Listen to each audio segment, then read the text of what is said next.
ఎప్పుడు మొదలైందో తెలుపగల తేదీ ఏదో గుర్తించేందుకు వీలుందా? ప్రణయం ఎవరి హృదయంలో ఎప్పుడు ఉదయిస్తుందో గమనించే సమయం ఉంటుందా?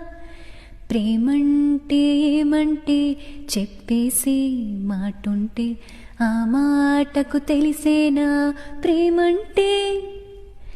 అది చరితలు సైతం చదవని వైనం, కవితలు సైతం పలకని భావం, సరిగమలెరుగని మధురిమ ప్రేమంటే. దరిదాటి ఉరకలు వేసి ఏ నదికైనా తెలిసిందా తనలో ఈ ఉరవడి పెంచిన తొలి చినుకేదంటే? సిరిపై రై ఎగిరే వరకు చేనుకు మాత్రం తెలిసిందా తనలో కనిపించే